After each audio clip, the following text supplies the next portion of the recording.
Hi, I'm Eve. One of the things that I want to talk about is how to look at 2025, so our wonderful 2025 and our wonderful 2026, in a way that's expansive.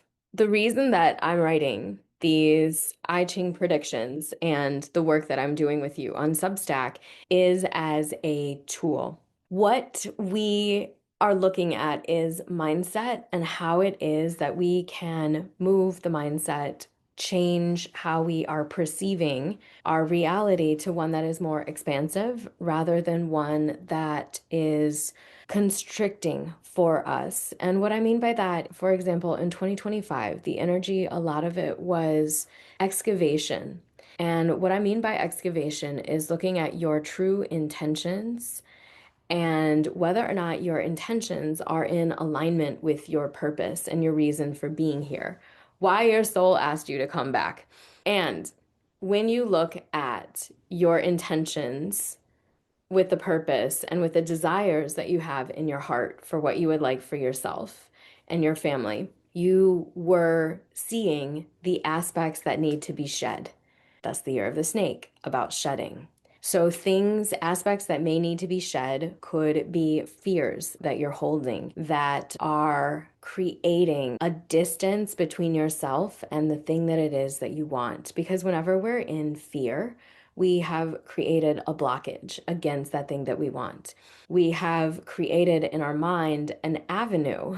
So in our mind, it's not a blockage. In our mind, it's an avenue towards suffering over not being able to manifest or access whatever it is that we want, whether it's the energy of joy and happiness and abundance, or a person, or going to have an experience or something like that. So your fears can really create this sense of punishment. 2025 was looking at where are you out of balance within yourself and within your reality and how you're perceiving the reality. If those are incongruent, then you are invited to come into balance. Another thing that came up a lot last year as you were looking at where your life is and what's going on and what needs to be shed is who you're surrounding yourself with. That could be anything from the type of job that you are doing to the types of friends that you have and where you want to put your focus of nurture. The last thing that we were really looking at in 2025 was how do you use energy? Like, how do you understand timing? And the invitation of 2025 was to deeply learn that sense of timing. Like, how does the snake know when to go to sleep? How does it know that it's time to shed? It doesn't know, it just does it. It's intuitive. It's a natural movement of energy through time and space. So, one of the things that has occurred since we have created this system of management of time for the day, we have 24 hours in a day, we have 7 days a week. All of that is arbitrary. We could have 20 days a week, we could have 1 day a week. It's just driven by a cultural agreement to perceive time in this specific way. Energy doesn't have the same cultural agreement. It is moving in its own time, in its own framework, which means that the new year is not always the new year, the way that we have defined it. January 1st is what I'm talking about when I say the new year.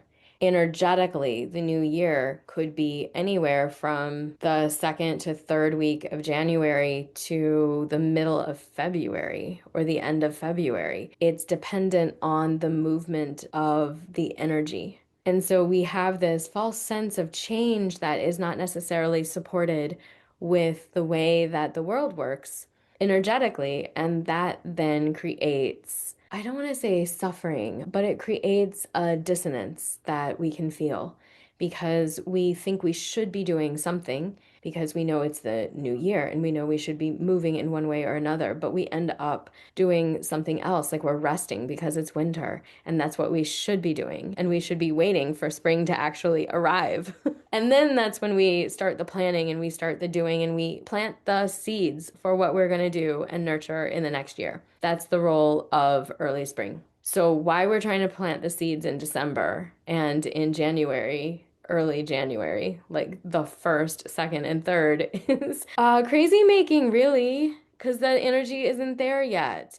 And who you are at that time period when you're still in deep rest, then who you're going to be at the end of that deep rest may be two different types of people, two different types of energies with two different goals and focuses. Why would you use the one that you no longer are to run the rest of the year? Just thoughts. So last year, 2025, the year of the snake, was helping us to learn how to feel into the energy, when to notice that there are changes happening. These changes may have been, for example, the one that I just gave you about recognizing when the actual new year was coming, recognizing when summer was happening, recognizing when the energy shifted in fall. It may or may not have been around the time of the leaves. Often it is because it matches that natural cycle, but sometimes it doesn't. So, understanding energy, feeling energy of the collective a little bit more was what we were learning in 2025. We were shedding off the layers that are keeping us from fulfilling our purpose. Those layers, again, may be people, they may be places, they may be jobs, they may be event circumstances, et cetera, et cetera. All of this was important. We move into 2026, and the nature of 2026 is to actually release power structures that don't serve our highest good. And to do that, we are in a collective energy. We have gathered together in new groups of people that are continually forming, and we are challenging the structures. There will be a great change that occurs during this time period because we're looking at the reality of the world, like what is everybody's common experience, the reality of it, not the common experience you see on Instagram or Facebook or whatever that is completely arbitrary and probably a chatbot, right? Not even a human creating this AI world. So the actual world versus the AI or the matrix and your ideology. And so those two are something that could be potentially an area of growth and development for everyone. Because as you begin to see the world as it is, you see how you are out of alignment with a lot of what's going on. Sometimes when we hold firm to our ideology, because it's our belief system, it's how we were raised. It's the things that feel like we have meaning and focus because we believe in a certain way. But that belief is inherited and chosen, and it can be disinherited and examined and unlearned. If your belief system is causing you an extraordinary amount of suffering and causing others an extraordinary amount of suffering, is that the best belief system? Is that really where you want to be putting your time and your attention?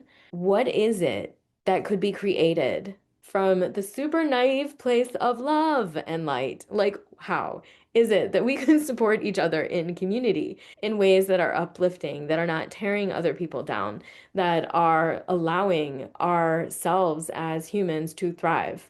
What could that look like? Because none of the power systems that we have right now are in accordance with that. Just saying. So, the other thing that we have in 2026, you are going to need for this year to have systems in place. If you don't already have systems in place to help you with, for example, like basic things like accounting, your taxes, managing the financial flow in and out, what all that looks like, and keeping them up to date. This year is really going to be hard because it's going to be moving so fast. Without those systems, you're going to feel like you're never caught up. You're going to feel like you're getting left behind. And in some ways, you may be left behind. So, this is a year of learning. It's going to be fast paced. There's going to be a lot of rapid change in technology, medicine, and AI. And if you embrace that, and if you move towards that, it's going to be easier than if it's resisted. What else is on our year? Integrity. And by integrity, of course, that means like honesty and truthfulness, but integrity is also alignment with purpose, alignment with love, and doing things from a place of loving compassion. That is integrity. When you and if you are put in a role of leadership in these communities, you will have to have integrity because we are seeing a lot of people with no integrity, low integrity right now, and they are not representative of, they are not in accordance with, they are not in alignment with the general population. There's a lot of misalignment, and there's a lot of people moving from fear, but calling it love, which I find very fascinating. There's a lot of organizations that require money to run, that promote fear-based ideology, us versus them ideology, pretends to have love and pretends to do it from a place of love. Those are the organizations that will eventually have a whiplash this year. There's going to be a very difficult year in 2026 for a lot of people, a lot of areas all over the world. It's like all of us, right? All of us are in the frying pan this year. This is not necessarily a bad thing. The I Ching says that we are going to have heavy sacrifices, but it is from those sacrifices that we have the rapid change in technology, in healthcare, in AI, etc. What is really interesting is when you look at, say, for example, the time period right after World War II, nothing could ever be the same. Women were out of the house, they were working, they were contributing members of society. That shifted everything, and it continued to shift everything. So, this is the same kind of energy that's coming up where we are going to have exposure to a different way of being. Enough people will be exposed to that that they will not want to go back to the old way. And those systems that kept them in certain boxes in certain places will no longer be sustainable for a longer period of time. And that is where the idea of heavy sacrifice comes in. The heavy sacrifice was also at that time for what was perceived to be the greater good. And that will again play a role in this year. It doesn't necessarily mean that people are going to go out and there's war. That's just an example, right? That's not at all what I'm saying. The sacrifice could be maybe you're not shopping as much. Maybe you're not eating out. Maybe you're moving into a community where your family is sharing more of a home space than expecting that the young people go and get their first apartment away from home. These sacrifices are only sacrifices because we have created a mythology of sorts. You have to look a certain way, you have to be a certain way, you have to live a certain way. What part of that is true? That's really what we're looking at this year in 2026. Where are we out of sync with reality? You don't have to have your own house. Maybe we feel that it's nice because we've trained ourselves to think that way. But maybe it's not the only way to be, and that being in different ways could actually provide so much relief, so much joy, so much more love in our experience, so much less aloneness, frustration.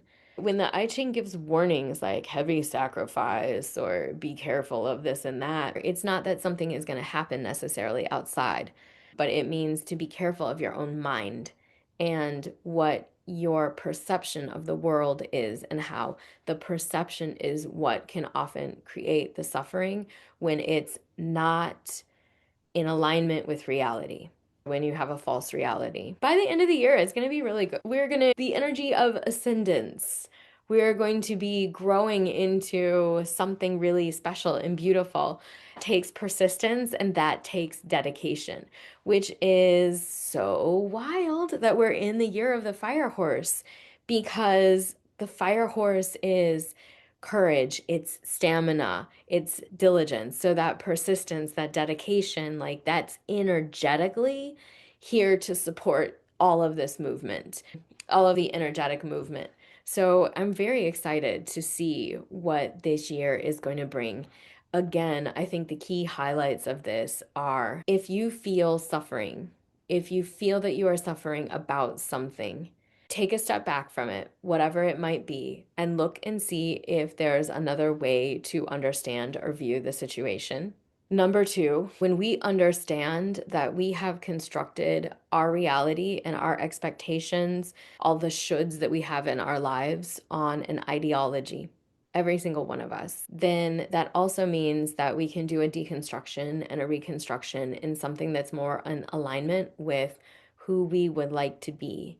Hopefully, who we would like to be is a person of high moral and ethical standards and who is also coming from a place of love and mindfulness.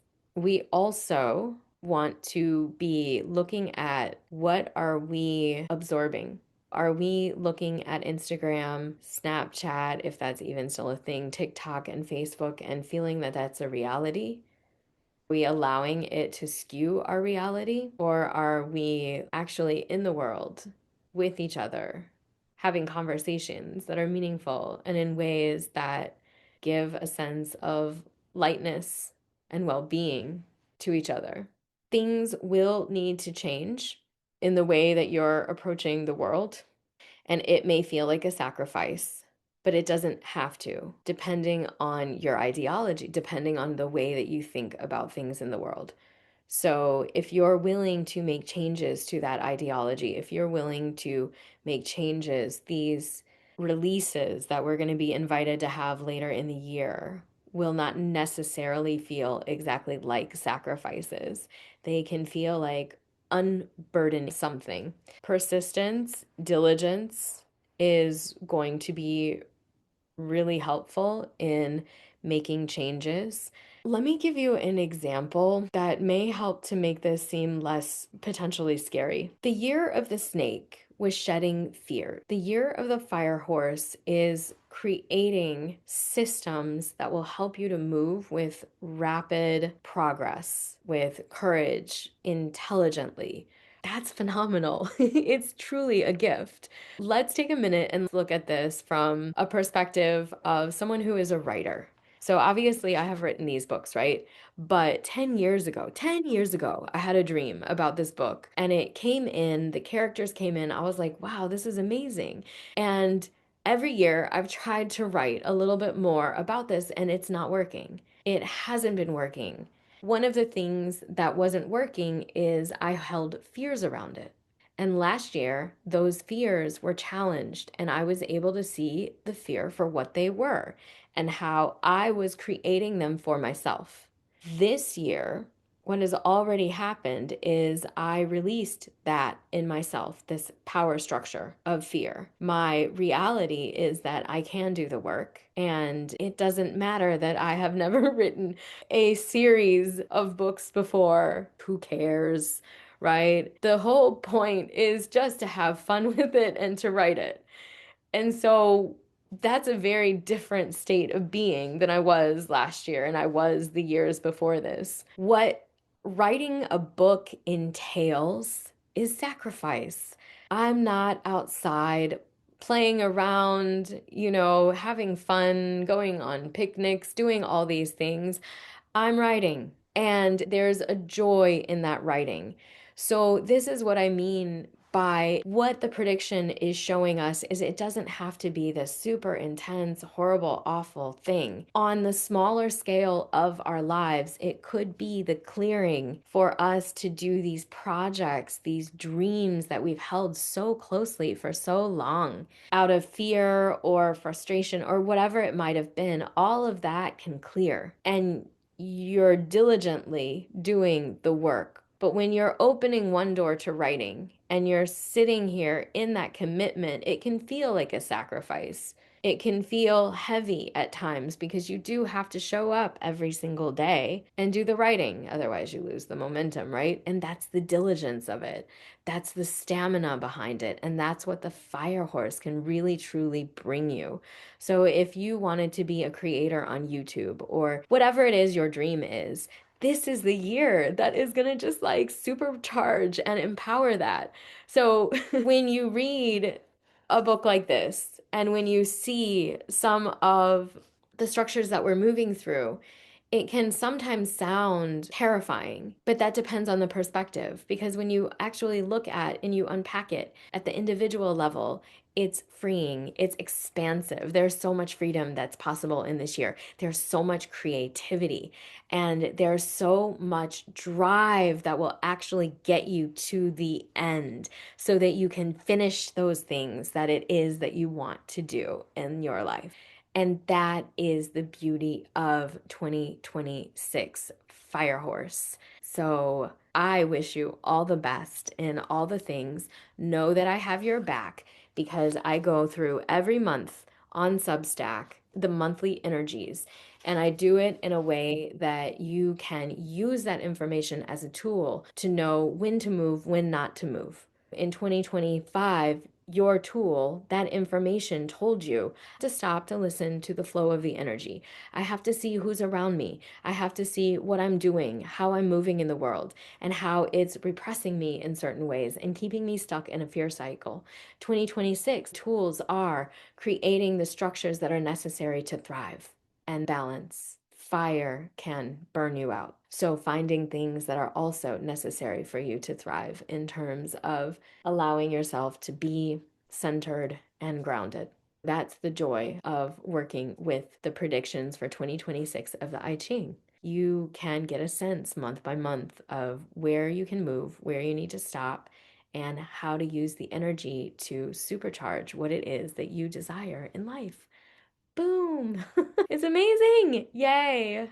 So stay tuned into Substack and let me know your thoughts. Let me know your dreams. Let me know your visions. And let me know how it is you need more support. Because that's part of what my purpose is on Substack. Not only to give you an identification of the themes, but also tools to support you through the movement of all the different energies. Because they're not always going to feel good, but they're always there in a way that helps you to understand how you can move and change and how to do it in a way that is easy, not easy, easeful, peaceful, and allows you to be in the moment just as it is without the torture of trying to place what your expectation is on a particular moment when it's not in alignment. So the freedom and movement of being with the world as it is any given moment of time.